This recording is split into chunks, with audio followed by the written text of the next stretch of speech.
Hello, it's nice to be here. My name is Brent Learned. I'm Southern Cheyenne Arapaho from Oklahoma. And the work that I'm going to show you this evening, is there a way we would turn the lights down just a little bit so that way they can see the full impact of the work.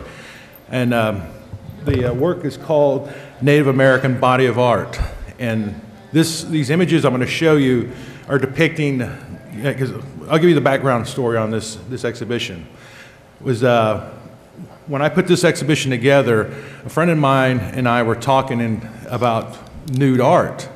And I'm pretty sure a lot of you people in here have gone to museums and seen nude paintings done by different people around the world. You can go in there, you can see white, black, Mexican, Oriental, but you never see Native American nude art. And you got to ask yourself, why is that? You know, Native Americans throughout the centuries have done nude depictions of themselves, but you've never seen a collection done by Native Americans to depict themselves in a certain fashion. And so when I started doing research on this, you know, you can do this when you have time. Type in Native American nude art, and what's going to come up is a lot of porn. And for me, it was very distasteful because, for one, you know, I grew up with a strong mother, and you know, you could consider me a mama's boy. You know, I always wanted to please my mom and to make her happy. And when I saw these images, it really took me back, because I'm thinking, here are people who, again, are betraying us in a way that I don't want to be betrayed. And so I wanted to take that narrative back. And the one thing I wanted to do was have more female artists to take that narrative back and let them have that say. And so with this exhibition, I asked Serena and Mary Beth, and these are the two ladies here, and when I approached them about undertaking this type of adventure with me, you know, some people were kind of hesitant. They were thinking, well, you know, it's against our tribe's beliefs or against my beliefs, and I just, you know, kind of presented it in a fashion to where I'm like, hey, you know, think about it, you know, that you're depicting something that would, in a way, honor your ancestors. Because for one, you know, the narrative up until now has been outsiders depicting us in a light that, you know, you need to think about. They have the narrative right now, and you need to take it back. And so, you know, both ladies, they thought about it, and they came back and they go, you know, you're right. And so with that, I'm going to show you some images from an exhibition that we put together, and it's called Native American Body of Art. And one of my main things is women are the strength of the tribe. And what do I mean by that? You know, growing up in a Cheyenne Arapaho family, well, the first thing you got to realize about Plains Indian, women were the backbone of the tribe. When it came to hunting, men did the hunting, but once they hunted, they were lazy. They went back and sat in the teepee, laid in the sun, where the women, they went out, they carved up the buffalo, they fed the children, they did everything. They were basically the monarchy of the tribe. As a matter of fact, when we would camp, the women and children would be in the center camp, then you'd have the chiefs, then the elderly, and the men on the outside. That's how, because women are considered very high regarded in our tribe, just like in other tribes. And so, because for one, the women, you know, you've got to treat them in a way to where they are the future. And so when I mean women are the strength of the tribe, growing up in a family where mom was very strong-willed and whatever she said, you know, went. And so here's a piece that I did of a young woman. So with these next three pieces, I'm just kind of show you the cycle of life of a young woman. Here she is, you know, with her little toy. Next comes her youth, her middle age. And next is when she's elderly. You know, during those stages, you know, she goes through different periods to where, you know, she learns to become a mother and nurture and how to feed the family and to basically recycle it to the next generation. And here's a thing that my mom always would tell me. You have to know where you came from in order to know where you're going in life. And you think about that, you know, because as young people, you know, you kind of research to figure out who you are, because a lot of people are like, hey, I'm German, I'm Italian, I'm Native American, I'm this, I'm that. Well, that's good, because you kind of have to understand those struggles that your ancestors had gone through. You know, I'm a descendant of the Sand Creek Massacre. I'm also a descendant of the Battle of the Ouachita. And to know that those struggles happened to my ancestors, and for somebody to survive, and for me to be here in front of you guys today to tell you my story and tell you who I am as an artist, I'm very fortunate. And so going on the aspect of you got to know where you came from to know where you're going in life is, for me, that was always ingrained from childhood until now, and I preach that to other artists, because I tell artists, you know, you're a historian of this time. Even though you're telling stories of the past, you're still giving the voice to your ancestors and letting those stories be heard, because at that time your ancestors were alive, they were silent. So when you tell those stories, be respectful and let people know what had happened to your people. And this is Brenda Mackay. These were a couple of her pieces. And seeing Brenda, when I approached her, she's a Cherokee, and she's a very devout Christian. And she was like, well, you know, it goes against my belief to paint the woman nude.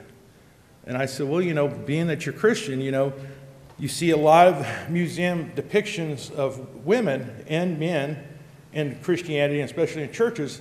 It's always a man depicting how they should be depicted. And I said, this is a way for you to take that narrative and to tell that story on how you would like to be depicted. And so this is one of her first pieces that she painted. And, you know, it's done in a very classical way. And the other thing is when I talk to a lot of the artists is, again, some of them had their reservations about wanting to do it, and told them to think about it. And some were like, oh, you know, that's going to be dirty, and people are going to think badly of me. And I said, well, you know, if they think badly of you to begin with, they already had their mind in the gutter to begin with. Because to me, the essence of art is the nude body. You know, all artists, when they start out in art class, you are to paint and draw the body in its essence, because it is a work of art. And so one of the things that I wanted to do with this exhibition is to show that, hey, Native Americans as artists, we can do other things than just paint buffalo and teepees and, you know, the typical scene that you'd naturally see. And so, you know, going on a project like this to see a woman who, in a way, is opening herself up and doing something that she, for her, were tearing down her own boundaries of her own beliefs to explore. And once she started to do it, she goes, you know what, this is not as bad as I thought it was going to be. And so here's another example, because she started to kind of push herself, because in the first couple of pieces she did, she was kind of timid. You know, she just painted from the back side, then she started to explore and painted from the front side. And when you look at these pieces, kind of keep in mind some of the classic art that you see when it comes to this erotic, or I shouldn't say erotic, but nude classical form. Stephen Paul Judd, he's kind of a pop artist, so his take was to do it here was his nude man. And it's a kind of a take on the Operation game, or the IHS, so, because he really doesn't do too many pieces that are kind of more what we could consider traditional and classical form. So this was his take, and it was kind of done in a pop art form. Now, if you can say that word, you got me. She was a young Alaskan artist I had met when I was in Seattle, and when I approached her, she goes, I want to try to do this in a different way. I wanted to use mythical stories from my tribe and use the woman's form. So in this one, this is called Creation. And up there, the crow are, you know, they come from the heaven and they come down to earth. So for her, that was like the god, and the smoking is her kind of bringing life into this world. And so this is her take on her nude art, because I wanted the artists to have their own way of expressing themselves, because I didn't want to tell somebody what you could and couldn't do. As an artist, I don't believe in censorship. And so this was her expressing herself in her art form. Here's another piece. This one is an elderly woman towards the end of her life, to where she doesn't feel that she's still beautiful, but you can find beauty in everything. And so of all the pieces that she did, this was the one I found more fascinating, because again, no matter if you're young to an elderly woman, there is beauty. And this is the way that she was expressing herself, because she felt like, hey, I just want to keep it closed, but yet with this, it's still exposing. And then George Levi, he's a cousin of mine. He's Cheyenne Arapaho. And the Cheyenne Arapaho, we used to fight in the nude sometimes, because they believe you came from the earth, you go back to the earth the same way. And so this is a depiction of a woman who is at that point to where she's getting ready to go into motherhood. And this is a man, and he's, you know, men, when they would meet women, they would go through a period of courtship. And let's see if I have that. This is his interpretation of a Picasso, because like I said, he does ledger artwork. This is a Pawnee. And again, like I was telling you, we fought in the nude. The Pawnee would also fight us sometimes in the nude. And the other one, I'm sorry for it not being very exposed, but what it is depicting a young woman who is in the first several months of being pregnant. Because again, you know, when women were pregnant, it was looked upon as being something very beautiful. And when they gave birth, they would go out and have a kid, and they'd come back and they'd bring in this new joy into the world. And this is the piece I was getting ready to talk about. This is courtship. This is the night that the young couple would get together and perform the act of intimacy. And when I showed this to a friend of mine, he was telling me about how certain tribes in the East, I want to say one of them was a Choctaw or something, and he had mentioned how on the night of the marriage, how they would have the mother and father from the bride at one end and the groom's parents at the other, and then the couple would be in the middle, so you'd have, basically it was a family reunion, and I'm watching this get going on. But it was for them to kind of teach the kids, hey, this is the right way to do it, you know, and again, that's traditionally how that tribe would have done it. And so, but with the Cheyenne Arapaho, this was a way that they would have done it. He would have given the horse to the family for her hand in marriage, and so that night they would have commenced under the star, and that's the reason why it's called Night Moves. Onika Jones is a Shoshone artist from Nevada. She's depicting, you know, a motherhood, you know, given life, feeding the young child, and just a kind of a classical scene that you would see in any art class. Literally, if you can go into any life drawing, painting class, those are kind of scenes that you would naturally see. And these two pieces I did. One piece is called Sweat Lodge. The other one is Walking in Moonlight. And again, the way I approached this is what I wanted to do pieces that you would naturally see if you had gone into a museum in Europe. And these are the kind of imageries that you would see. The Sweat Lodge image is to me depicting a guy who is just either getting ready to go in for ceremonies or getting ready to come out, done in a very classical, tasteful manner. Here's a piece by Mary Beth.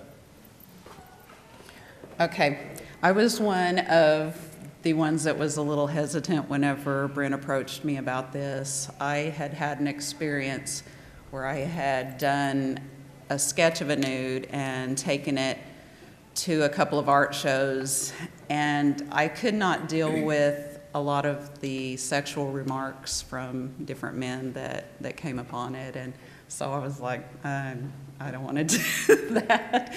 But then the more I talked to him about, you know, what this exhibit was for, what it meant, how we could use it to educate people, and And it was really, you know, stepping outside the box for me, but it was a challenge, and I thought, you know, I can use this more as like an empowerment type thing, educational, historical, things like that. So this piece is called Ancient Soul Shedding Her Skin. And you know how a lot of people say beauty comes from within, and I think it's a lot more than that. I think our beauty comes from our history and our story, our family. And so this woman right here, you know, by today's standards, she wouldn't have the perfect figure. She's got the stretch marks, she's got some rolls and curves, she's got a C-section scar. But yet when she's opening herself up, these are all southeastern tribal symbols that were found in and around the mounds in the southeastern part of the U.S. So I just use those to show, you know, this is her history. This is where she comes from. So that's that one. And if you hear what she just said, this is where she comes from. And again, it goes back to what I was saying earlier. Exactly. You gotta know where you came from to know where you're going. And here's a piece by Serena. Yate. So this piece I created called The Tree of Life. And there you see her in fetal position. And the white hair represents wisdom. And the umbilical cord, of course, a tree from which, you know, is connected to the placenta of our, and nourishing and taking care of and growing our children.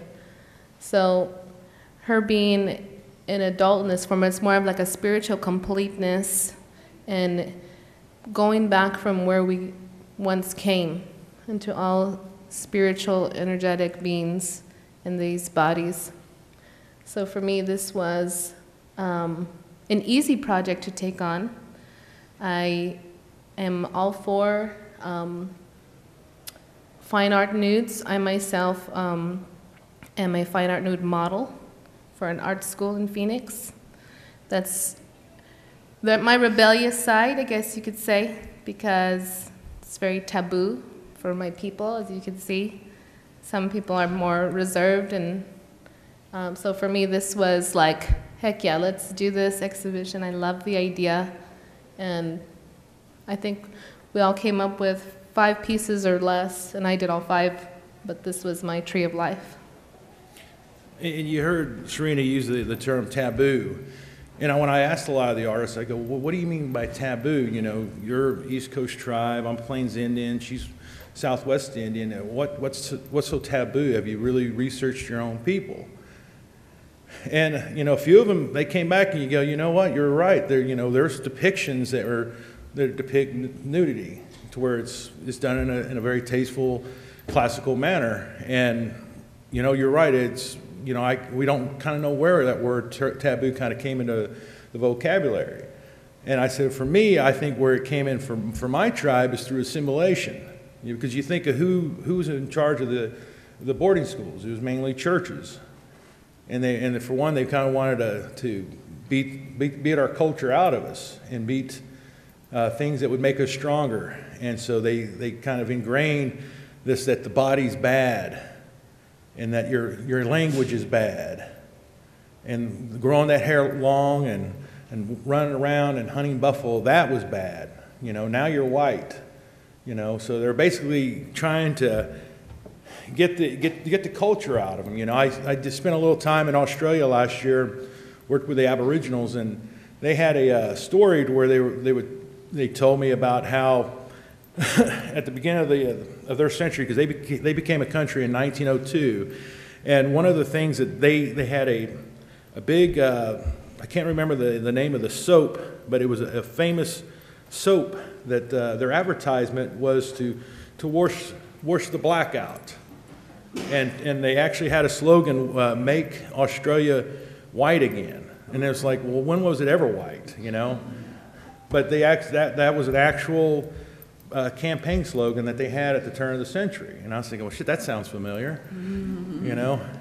But a lot of these, you know, imageries that you're seeing from these 2 young ladies and some that you just saw, that some of the artists who participated in this exhibition, again, it's taking back that narrative, taking back that voice to give their ancestors something they could be proud of. Because, you know, I like a quote by F. Scott Fitzgerald, live a life that you're proud of. And hopefully these guys are bringing honor to their ancestors who didn't have that voice. And the other thing is if you were to look up statistics when it comes to Native American women, you know, when it comes to sexual abuse, rape, you know, what are some other ones that they're in the category of? Because they're literally in the top 5 of everything. And again, like I said, when you type in Native American nude art, it's just nothing but porn pops up. And so, you know, I kind of want to make it to where if you do type in Native American art, nothing but paintings that will pop up. So you're going to see more imageries done by Native Americans to take back that. Here's a piece that's honoring the brave. This was a 2-piece set where the man who had lost a friend in battle, because again, my tribe, we would fight in the nude. You know, it was not that big a deal. And here's a woman who had lost one of her loved ones. And so she's sitting there on a rock. And again, in a very classical form. And when I say classical, I'm thinking of like, you know, the old Roman Michelangelo type art. When you think of classical nude art, that's what I try to portray in my work. Here are 2 pieces by Serena. The first, or all the way to the left, is entitled Mother Earth. And as you can see, she's mourning, she's sad, she's crying. She has her head down in shame. There's turquoise streams around her, which we still have some very thriving turquoise mines throughout Nevada, throughout Arizona, you know, a lot of the area, the Four Corners. And those are still going strong, and then the red earth behind her. But as you can see, she's tormented because we're killing her. And as we believe, you know, and throughout time, Mother Earth will eventually kill off what's killing her. So this is a period of sorrow, mourning that we are her children and we're hurting her. And then to the right is Divinity between red earth and blue sky. She has the 2 feathers in her hair, which honors her. She has her long hair, and she's a divinity. She's a goddess. And as us women are goddesses here on earth, between red earth and blue sky, and we're in this dimension in the middle, and in the flesh. And here is a piece by Mary Beth. Okay, I wanted to do something different, and this was actually because of an experience that I had in junior high. I went to, it was a predominantly Caucasian and black school. But the name of this is One of These Girls Is Not Like the Others, just like the song we heard on Sesame Street, except one of these things. Could you sing that? Yes. No, but it was really bad because, you know, I don't have the real dark skin like a lot of natives, and so I could mostly fit in and not think anything about it. But then I had gym class and basketball, and we had to do the showers in the locker room. And so when it came to burying ourselves, I was kind of taken aback because I had never seen other girls outside of my family, and I didn't look like them. And it was very, I don't know about traumatic, but it really bothered me because I looked different than these other girls. And so I kind of withdrew into myself, and I wouldn't go in with them. And the showers, I would wait and go in on my own. So that's why I did this piece. And it was very different, very contemporary for me. I usually do more, you'll see when you go out into the hallway that this is another outside the box for me. You know, it's always nice to hear when artists are pushing themselves, getting past that familiar, you know, comfort zone. And when you're doing stuff like this and like that, but it was nice to hear you explain this piece, and you're telling it from the heart on how you actually felt, and you're hearing that thought process on what you were going through, and because you're actually kind of documenting a time in your life That's healing. when something happened. That's the healing. Here are two pieces by Serena. On the left, I put, the title was Journey Without Destination. And she's like floating in the water. She has 2 peyote buds that we use for spirit journeys. And it feels like you're in water. It feels like you're literally floating in the air, and that's your spirit traveling. It's not bound to the earth in gravity anymore. So for her, she's on her spirit journey and without destination. So she's searching. She's looking for answers to her life and the meaning. And then on the right, this is a Navajo girl with her traditional TA bun. And it's tied up traditionally with yarn. And she's turned away from the light because she's nude in the light. And this is just a representation of us being taught that our nude bodies are to be ashamed of or to be covered up. So there she is, letting the sun touching her. She feels the warmth and the beauty of that, but yet she turns her face the other way, still afraid to embrace and acknowledge that her body is beautiful and forget everything that we were ever taught. So traditionally speaking, this piece was, when I put this piece on social media, I received both good and bad reviews. People saying, oh my God, this is so taboo. From other Navajos, this is so taboo, but it's beautiful. Or this is bad, you should take it down. Or this is absolutely stunning. So, and I take it all. I absorbed it all, good or bad. It's just what we expect. You know, in putting an exhibition together like this, I knew that there would be some feedback, good or bad.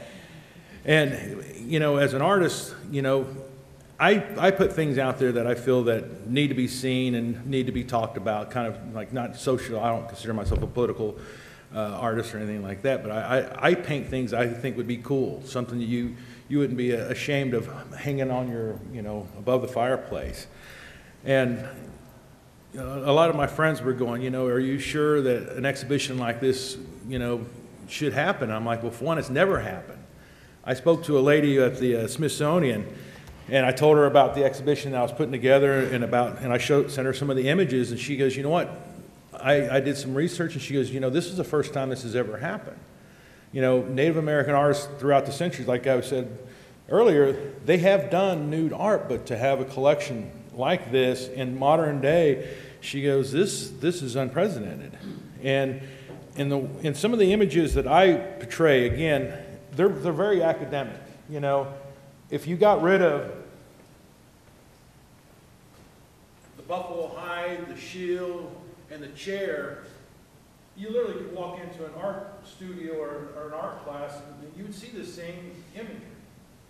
You know, I was just painting basic, you know, fundamental bodies, and I had models, and I worked from photographs. And so on this piece, this one's called Welcome Home. You know, you're out on the plains, you just fought, or you hunted some buffalo, you come in, and you see your loved one. Well, we knows what happened that night. But it's wild how life imitates art. You know, when I put this exhibition, in the very first showing, the young lady walked in, and her husband, who's Bunky Echohawk, that's his wife. She happened to be pregnant, and then people thought that was her that I painted, and so she actually took a picture with the piece.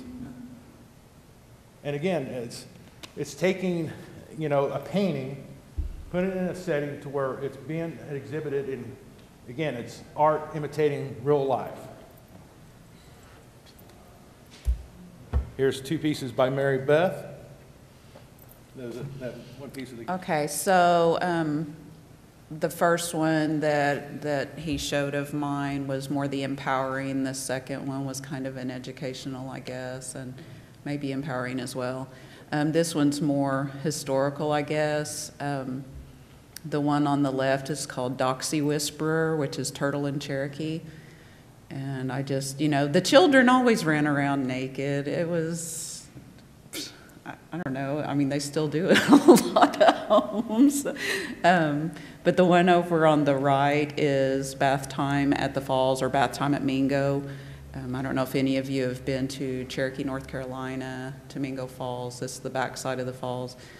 And this just shows two mothers, one washing her hair in the water and with the little toddler sitting next to her, and the other holding a child's hand that's wanting to go out and play in the water. My first time ever to see a nude body in any type of magazine was National Geographic. Mm-hmm. And so the type of imagery you've seen up until now are images that you basically kind of see in a National Geographic or any art museum. It's very tasteful. Some of the artists were like, well, how should I depict and everything? And again, I said, I don't want to tell you what you need to do. You're telling the story. You're the narrator.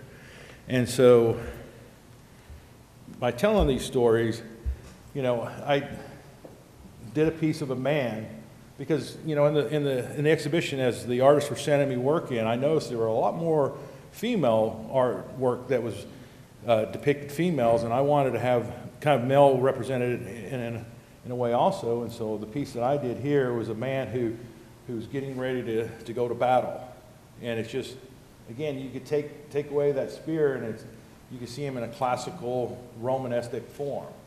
And then the piece on the right is the piece that Serena did. And so when I was putting together this PowerPoint presentation, I wanted to give pieces to show you that, the nude body is the body all the way around, because again, the body is a work of art. And to see how both of us address this issue on the color schemes, because for me, I like a lot of bright, bold colors. To look at that, you go, wow, it's a nude guy, but then again, the colors kind of take your eye, and it goes throughout the piece. And for me, that's a sign of a good piece, to where there's not any dead spots on it, to where it's just drawn in. So with this, you're drawn in that it's a nude man, but then again, it kind of takes you out, and you can kind of place yourself there in that atmosphere. And then the piece that you did on the right. Yeah, those do go really well together, actually. I never saw those together. So on mine, I have the woman with her, what we call power braid, her long hair. And as Native Americans, we have a belief, well, a truth, I should say, that our hair connects us with the energy to the earth, where our hunters would actually feel vibrations or feel, connected more with energies and things like that through the hair. And so that's why we always keep it very long. So here she has her long braid, and you have the medicine wheel in the background, and on there you have the black, the red, the white, and the yellow. And in the whole world, we have blacks, we have Indians that are red, we have white people, and we have Asians, we have yellow people. So that creates a total balance in between it all, and to really show that we're all connected, and we're all powerful beings. And so that's my story on that. And the title was We Are Resilient. And see, the way I read that was like the 4 directions, because those are some of the colors of the 4 directions. 4 for us is a sacred number, the 4 directions, the 4 colors of the world. There's a lot of, with the number 4. It's very sacred to us.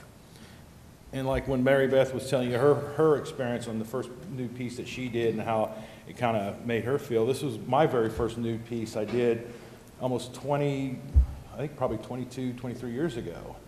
And this was a piece that I found in a magazine, or not an old book, and it was an old photographs by William Soule. William Soule, he lived in Oklahoma from Ponca City. He went out to the reservations and took photographs. The difference between Soule and Curtis Edwards is Curtis Edwards, he would bring a little trunk and basically have Indians dress up, where William Soule went out and just took the photograph. There's a big difference, because William Soule actually was a photographer during the Civil War. So with this photograph that I replicated here, that was my very first nude. And some of the feedback I got at the time were You know, it's so different, you know, don't you feel like a smut peddler? And I kind of felt bad. You know, I'm like, well, for one, I'm taking an actual photograph that you can find in any history book and just replicated it. And so I took it down, and for quite a while, I never really looked at it again until this came up a few years ago about putting this type of exhibition together. And so now I'm looking at it in retrospect, I'm thinking, what's so bad about it? You know, because again, the photograph, literally you could have put it in present day National Geographics, you know, like in tribes in Africa, there'd be no difference. Tribes in Siberia or even Australia, the Aboriginals. But yet, since it's a Plains Indian and they supposedly lived 100 years ago and they no longer exist, it's bad. You know, you'd be shocked on how many times going to an Indian art market that people ask, you know, what tribe are you? And you tell them, and they're like, you guys still exist? I'm like, well, yeah, I'm standing right in front of you. I'm talking to you. You still live in teepees?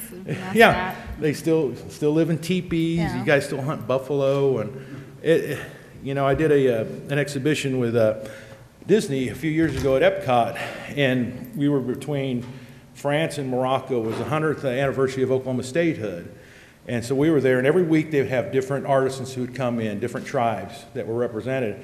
And the week that I was there, I met so many people, and I met one gentleman that kind of stuck out. He asked me, you know, he goes, you're a big guy. You know, what tribe are you? I said, well, I'm Cheyenne Arapaho. And he goes, man, I've never heard of them. I've heard of the Florida State Seminoles. And I'm like, well, believe it or not, there are more tribes than you believe. I said, but believe it or not, there's 39 federally recognized tribes just in the state of Oklahoma alone. And he goes, wow, I didn't realize there were that many. You know, and one of the things that I come across is that how much they literally do not know about Native Americans. And the reason why is it's really never taught in the schools. Because let's face it, you know, if you guys were like me, when you took world history, it started with Washington becoming president. You might have touched on a little European history, then World War II, and then some civil rights, and then you're done. But prior to that, all those 400 or 500 years before whites had set foot on this continent, they never talk about that. And then you just think all this history has never been written. It's kind of unknown. And with my tribe, and we had breakfast at the Courier. What was the name of that place? The Courier. And they had a poster. It said Columbia Expedition, which happened here in Chicago in 1893. Well, at that time, they sent some guys down to Oklahoma to study my tribe, the Cheyenne Arapaho.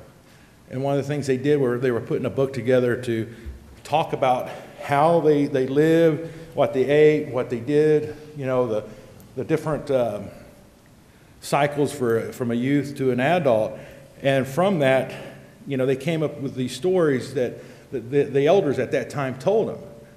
Well, as the word got back, some of those words had changed. And so it got to a point where a lot of the natives now in my tribe don't want to tell some of those stories. They'd rather keep them to themselves. And the problem is those stories are dying with them.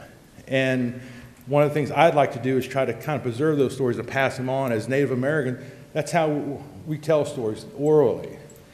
And this was just a little sample of the exhibition of the people who came that first time it was shown. And I really want to end this on this. Being that I'm a descendant of Sand Creek, I want to show you a couple of quick pieces that I did for this exhibition that was shown at Northwestern University and at the University of Denver. Here you see a woman and her young child the morning of Sand Creek. Shots were fired. People were running. Women were running and digging holes, putting their kids in, trying to bury them, you know, trying to protect their kids. And again, when they attacked when they were nothing but old men, women, kids, because the men had gone out to go hunt the day before. Well, here's this one's called the Trophy of War, and yet they call us savages. This kind of stuff happened. Here's a woman who that morning was just with her daughter. A few hours later, she's being violated. And at the end of the day, that's her. They literally took parts of the woman. They took parts of the young kids. They took parts of the old men, the young men who were there to help protect. They paraded them around. And when we did this exhibition, it just happened to be the year that Denver Broncos had won the Super Bowl. And they paraded them downtown, Tinker Take Parade. And I was thinking, you know, 150 years ago, on that same street, my ancestors' body parts were paraded down that same street. That same street. This one's called I'll See You Soon. You know, she had just lost her kid. He's getting ready to come through. And they just showed you how much they cared about life. Didn't mean anything to them. And yet, when it comes to Native Americans, they always call us the savage, the noble savage. But the things that I showed you here today with the nude art and with this little tidbit was to show you how art is powerful. It makes you think. And how we're preserving our culture, giving the voice to our ancestors who are no longer here. And so some of the things you've seen today, hopefully you'll take with them and tell others what you had seen. Again, thank you. Thank you. And if you guys have any questions, we'd be more than happy to ask them. So please ask us. Any questions? We're preoccupied here with the appropriation of the image of the chief. I know I don't want to be too parochial about it, but I've heard that the actual face image of the chief was actually taken from an icon that was used to designate a place where you could cash in your scalps. Wow. I don't know if that's true. It could be. I tried to research it, but I couldn't find it. Well, you know, I asked Nicole, she had brought us here, and I had mentioned about the mascot. And it took me back when I found out that, for one, there's not any Native American tribes in Illinois. And not only that, but you guys haven't had a mascot. And they got rid of the one you're talking about in like 2007. They finally got rid of it. And I was like, that just kind of blows my mind. Officially rid of it. Yeah.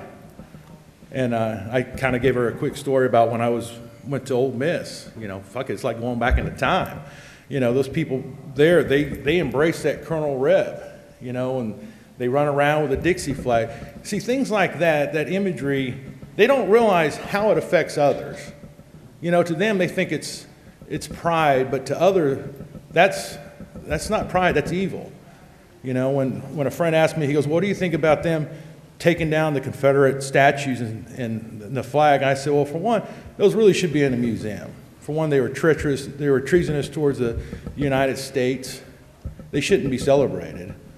You know, I said, like in Germany, they don't run around with a swastika and the Nazi flag up. Those are in museums. Those are to be talked about, but not erased.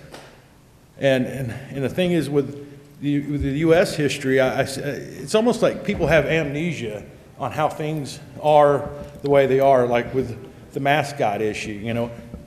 At one time, using Native American imagery, it might have been cool to use it as a mascot because it's fierce and everything, but when you really research on what they did to the Native American, like I said, I just showed you imagery of what they did to my people, and you educate, through education, let them know what the bonnet really means, how they actually earn a bonnet, what that means to the people. And when you start handing out and kind of teaching them things like that, hopefully it'll struck a light chord in into where they're, you know, we need to rethink this. Because, you know, it's like with people who are into white supremacy and everything, you're always going to have idiots. And I believe in free speech. If they want to say what they want to, fine, but don't give it any energy. It's like the idiot that was here last night on campus. You and I were walking around and we hear all this commotion. I guess some comedian had canceled last night. I'm not really too familiar with the semantics of the things, but anyway, he was out there preaching his hate. Just don't listen to it, you know. Walk on and don't give it any energy. Anybody have another question?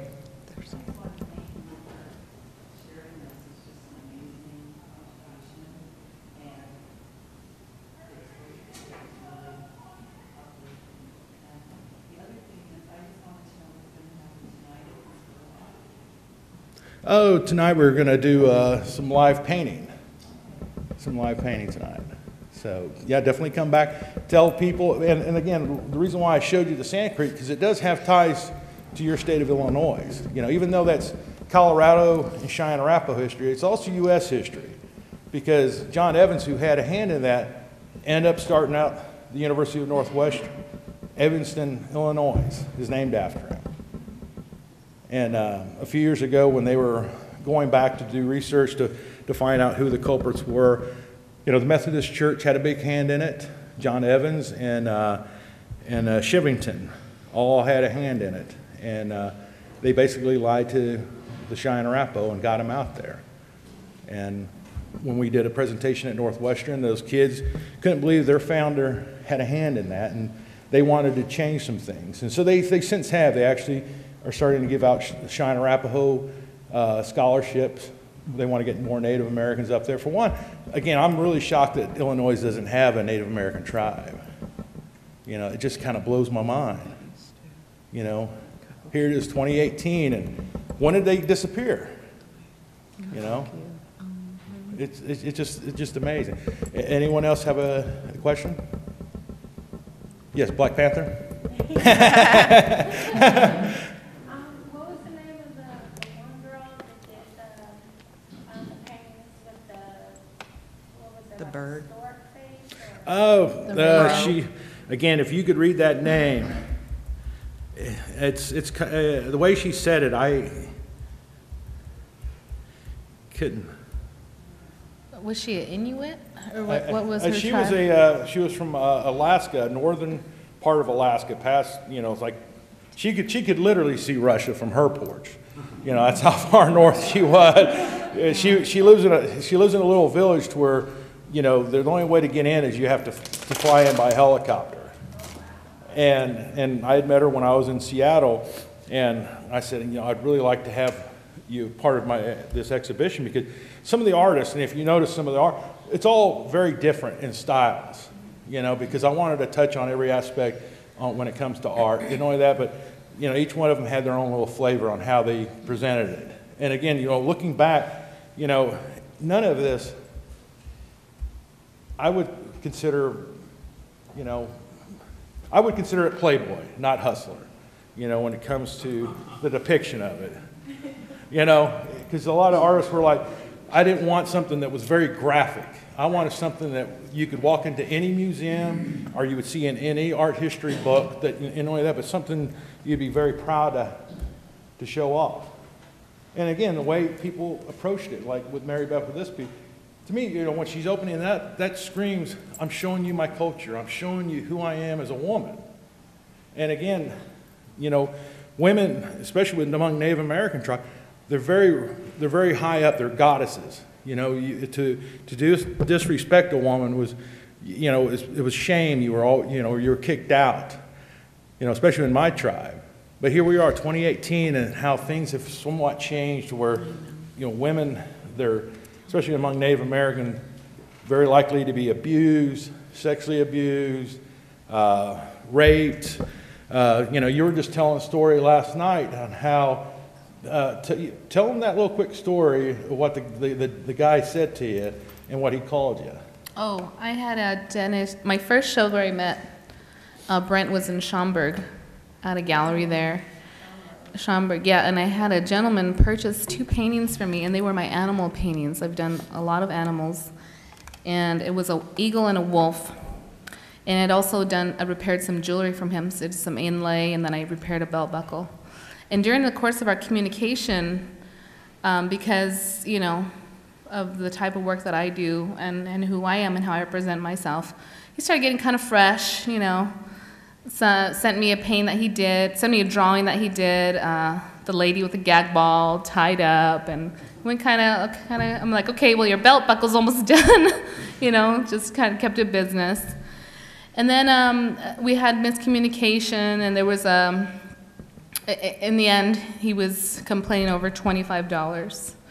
And so I said, you know what? I said, this is over a $500 job that I did for you. And because you purchased the 2 paintings for me, I did this for you. So we're not even going to go there for $25. 2 weeks ago, he contacted me and said, I didn't, after all this time of not speaking to him, this was last year, October, he contacted me and said, I didn't store the paintings properly, and I need to know how I need to fix it. And at this point, I don't want any communication. So I go to the gallery owner and I'm like, you know, can you help me out with this gentleman? Be the middleman, and then you can tell me what he needs so I can assist him. So by the time the gallery owner contacted him, he had been calling and texting me several times a day.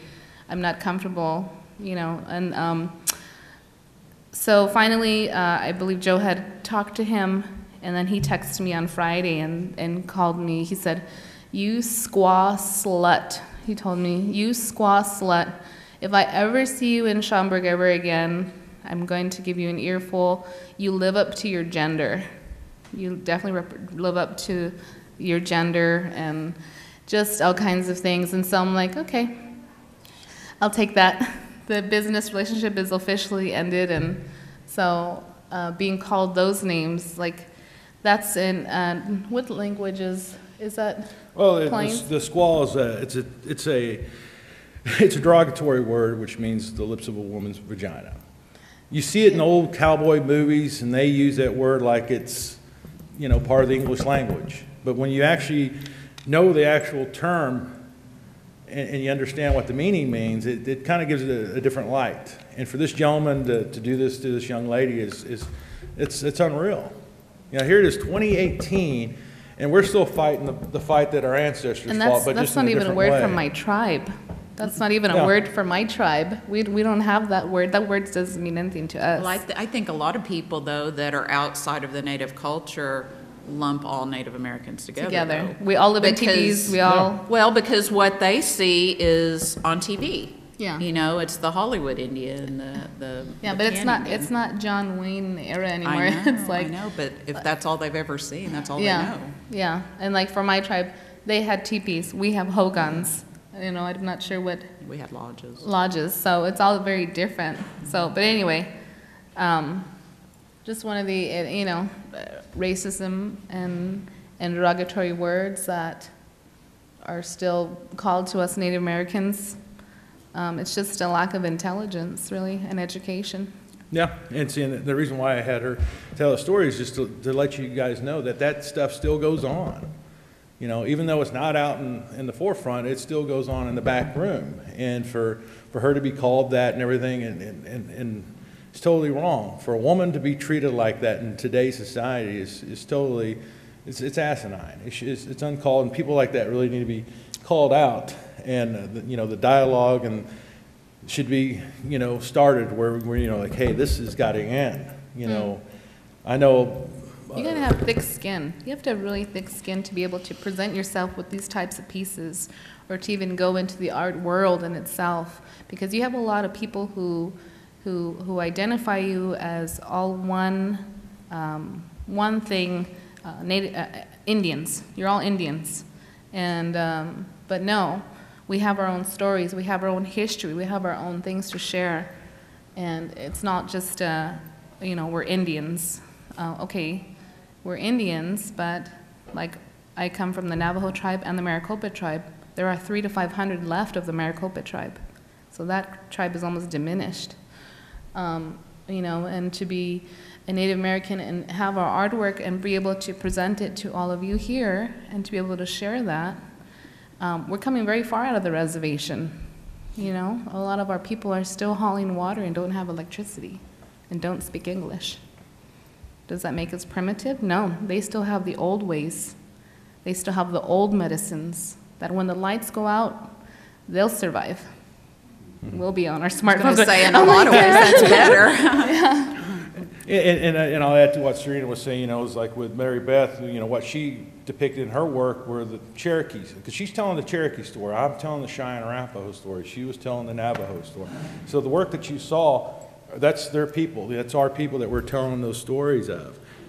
And, you know, there's the one thing is that with work like this, you don't see this at Indian markets. You can't go to any Indian art market and you're going to see this type of stuff. And so hopefully this is groundbreaking enough to where, because when I posted these images on Facebook, and we have an actual Facebook website called Native American Body of Art you can go to. A lot of people were like, "Thank you for posting this. It's about time that work like this is being seen," because it's almost like every other culture in the world was already, like, we're running a race and we're just now starting out at the beginning of the race. And so having work like this out there will hopefully take some of those images down to where you type in Indian artwork or nude Indian artwork, and the porn starts to come down on that. Because again, it made me sad to see those images, and not only that, but some of the paintings that were done. It was just very, very poor taste. So, but does anyone else have any questions? Yes. Yeah. When you did the exhibition, did anybody comment on those like alignments or your answers? Yeah, as a matter of fact, that was one of the things that when I spoke to the ladies about, and even the place I was exhibiting at, they were kind of like, well, how are natives going to perceive this? And I said, well, for one, it's art. It just happens to be Native American art. And that's one of the reasons why I wanted to do this, to bring those issues up to where people know about them. And like I said, I wish I had the actual statistics of that, but they're pretty damn high. Literally, they're pretty damn high in every account, in every category. You know, and you literally could just jump on Yahoo right now, type in Native American woman rape, and I guarantee you're going to see one in almost every city. Mm-hmm. Every city. It's 1 out of 4. 1 out of 4. And that's Native just the American ones women. that They know of. That they tell about, yeah. You know, Native American women being killed. The missing. Missing. You know, they literally are at the top of those categories, and they shouldn't be. You know, no woman. There shouldn't be a category for it, period. But there just happens to be, and then Native American women are always at the top of it. You know, and I know in Oklahoma, you know, growing up because I grew up in Oklahoma City, they always had a part of the town where they would say, oh, that's where all those Native American women, they go, and they're like basically calling them prostitutes. And in essence, they were runaways. They just happened to be in a bad area, and a lot of them came up missing. And, you know, a lot of them I was related to, you know, and times has changed. It's no longer there because they've since kind of cleaned that up. Like every city, you know, they have cutbacks, and they have women's shelters and everything else. And so for an artist, one of the things I like to do is donate to those things. One of the places I donate to is the Oklahoma City Women's Shelter. The other one is Oklahoma City Lawyers for Children. And one of the things they do, they help kids who are foster home that no one else wants them. And so to donate a piece that somebody will buy, that money goes to help these kids. Because as an artist, I like to give back. I like to try to help everyone in my community because, you know, you're as strong as your weakest link, you know. And I like to have a pretty good group around me. So I think it's time for us as women, Native American, non-Native American, it's time for us to take our power back because we're being portrayed in a very negative way. We're being treated in a very negative way. The way people believe about relationships, about life, about everything today in 2018 is totally twisted. So it's time for us to, whether it's through art, whether it's through education, whether it's through travel, whether it's through helping others, however, it's time to take our power back and to be able to represent ourselves. You know, I was talking about the empowering piece that I did, and in comparison, I was just thinking about this. The first piece that I told you that I did, and I got the responses that made me very uncomfortable, and I didn't want to have to deal with that.